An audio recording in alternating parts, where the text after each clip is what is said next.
Please watch this. Charlie, I just think, honestly, you're too fucking stupid to understand them. So, Andrew, can I sell you on my worldview? Yes. Your wife has 3 baby daddies and has been married twice before. And you you lick sniz. Under your religion. You lick sniz. Here's your continued reminder that the manosphere is taking advantage of you. Not only do none of the men within it who create these red pill podcasts and espouse red pill rhetoric believe what they're preaching, but they don't even live by what they preach. Young men are in crisis, and there's a market for that crisis. A thriving, seething marketplace where pain is the product. Men need to do the work. Men need to do the work, right? Come over here, man. I got y'all. I help you out. I'm not Andrew Wilson. I won't lead you astray. The red pill grift, I mean, it's been exposed many a times. But the thing about the red pill that people need to understand is that the majority of the men that adhere to red pill rhetoric and the red pill ideology, they know they're full of shit, and they know the movement is full of shit. They do. I look at red pillars and how they champion the stupidity that is spewed via, I don't know, fucking Reddit posts and 4chan commenters. I view them like how I similarly to people that are on the show Family Feud. When a person gives a shitty fucking answer and you can't publicly admonish them, you can't be like, boo, bro, what are you doing? That's a terrible answer. They always do this like fake positive, good answer, like, it's not a good answer. It's anything but a good answer. They be laughing. They know it's bullshit, right? That's how the red pillars, like the red pillars know that the shit is bullshit. They know it is. They're living it. You know what I mean? Like they're experiencing it. Like I'll give you an example of what I'm talking about. So I believe that most men have access to women. Most men have access to, like a small group of women, whatever the case may be. But most men have access to women, even the most deplorable, the most unattractive men do.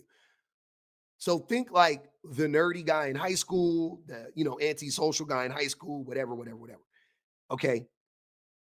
We have been gaslit for years into thinking that guy just, is just being treated unfairly.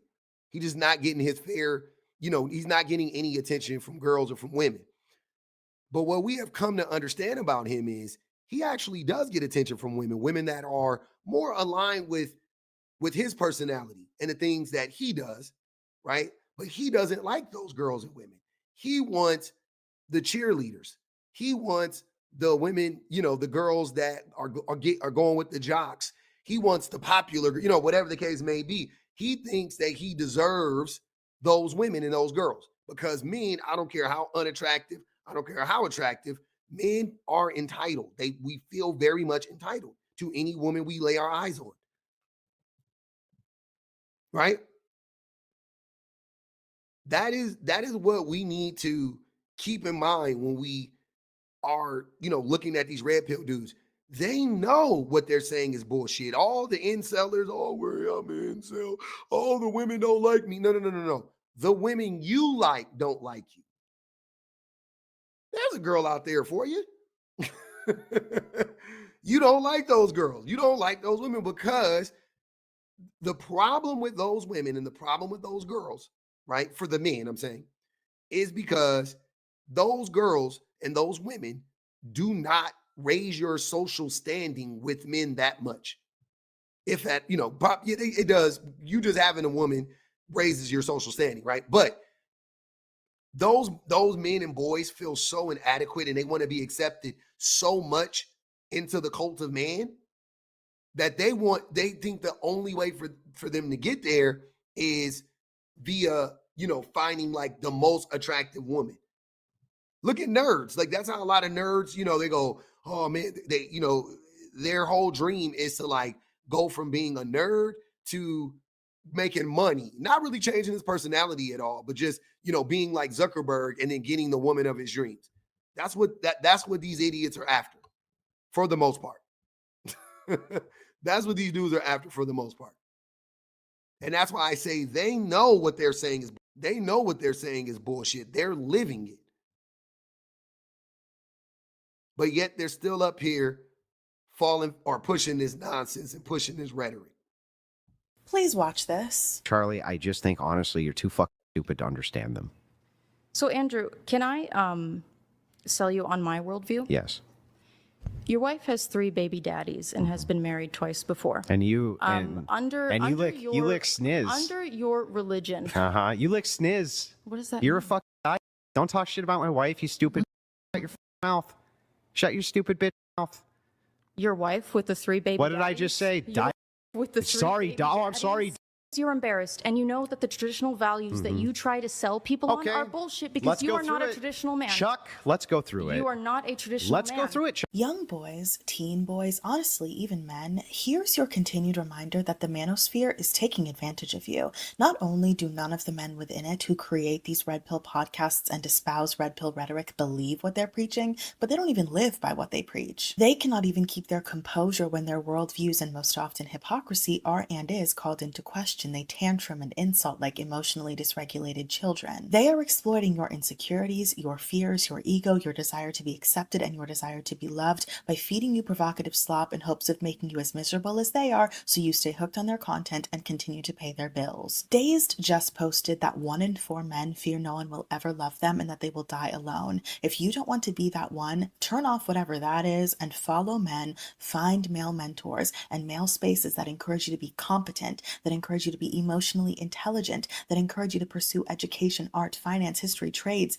useful skills for the mind and body, that encourage you to pursue your passions, that encourage you to learn to communicate without embarrassingly lashing out, that encourage you to build and support community, that encourage you to show up in the world as good people. That's exactly what's going on, man.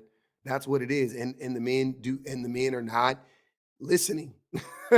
Men aren't listening, but I love that she said, go find men. Like, don't, because a lot of times people be like, go listen to women. And, and I'm like, yeah, that's definitely useful, but men need to do the work. Men need to do the work, right? Come over here, man. I got y'all. I help you out. I'm not Andrew Wilson. I won't lead you astray. Young men are in crisis, and there's a market for that crisis. A thriving, seething marketplace where pain is the product. There are older men who built empires out of it. The Andrew Tates, the Jordan Petersons, the deceased Charlie Kirks, and the Nick Fuenteses. Snake oil fathers for the fatherless. Young men, these men tell you that your pain is someone else's fault. They tell you that women have stolen your birthright, that queer people have mocked your manhood, that softness is weakness, that empathy is treason. They feed you a cosmology of resentment and call it truth. They give you enemies because enemies are easier to live with than questions. And here's the thing. Your pain is real. It's rational. It's righteous. And it's been weaponized. You've been born into a collapsing world where wages rot, rents soar, and meaning evaporates. The old contracts, work hard, get ahead, have a life, have been shredded and burnt. Men before you got to imagine a version of the future where effort meant security. You get an algorithmic slot machine where the prize is survival. And while you're still blinking at the injustice of it, someone like Tate comes along to tell you it's feminism's fault. That your exhaustion, your confusion, your alienation are all caused by women getting driver's licenses. You know better. Somewhere you know better. The real betrayal isn't from women or anyone trying to live a life that makes sense to them. The betrayal is from men who've decided your vulnerability is profitable. They've made entire careers out of packaging rage. They tell you that strength means domination, that tenderness is treachery, that you must swallow your sadness whole and smile through the blood. But what they're selling you isn't strength. It's anesthesia. It's a tranquilizer for your humanity. The truth The thing these self-appointed sages won't say is that it's okay to be lost. It's okay to not know what being a man means. Every generation has had to figure it out for itself, but you've inherited an echo chamber of bad fathers shouting at you through YouTube thumbnails. And they tell you you're not man enough, not rich enough, not alpha enough, but that you could be if only you hated harder. If only you fought the women, the poor, the other. Listen carefully. These men do not love you. They want your clicks, your dollars, your obedience.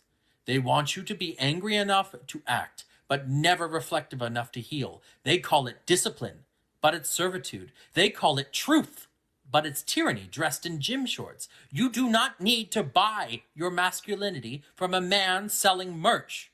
You do not need to break others to prove you are whole. You do not need to be at war with softness. Because softness, if you think about it, is the thing that keeps us human. The thing that makes strength worth having. Every man feels the pull toward despair.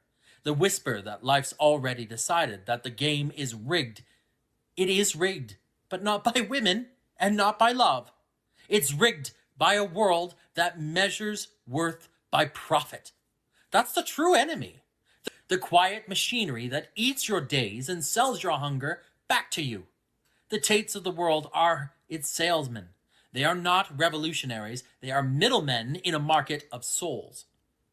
Now, what if you stopped buying? What if instead of trying to be high value, you tried being whole? What if you admitted without shame that you are tired and that you are scared and that you need connection more than domination? What if you let yourself imagine a masculinity that could love itself and others without needing to crush? You have every right to be angry, but don't let that anger be herded. Let it become intelligence.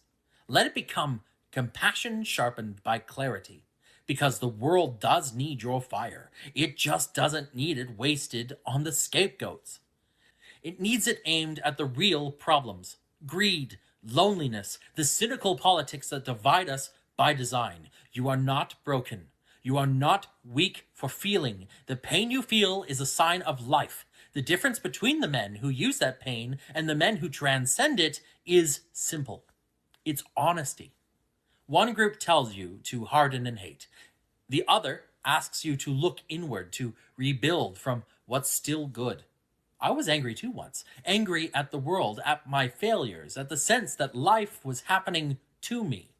And then I realized the cure wasn't in conquest.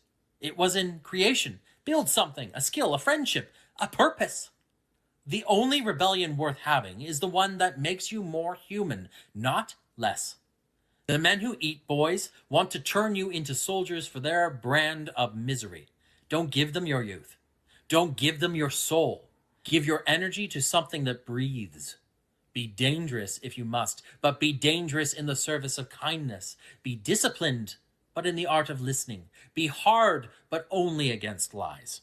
Because someday, when the noise dies down and the Tates and the Petersons are replaced by the next prophets of grievance, the real question will still be there. What kind of man did you decide to become? And if your answer is one who stayed human, that's enough. Bruh.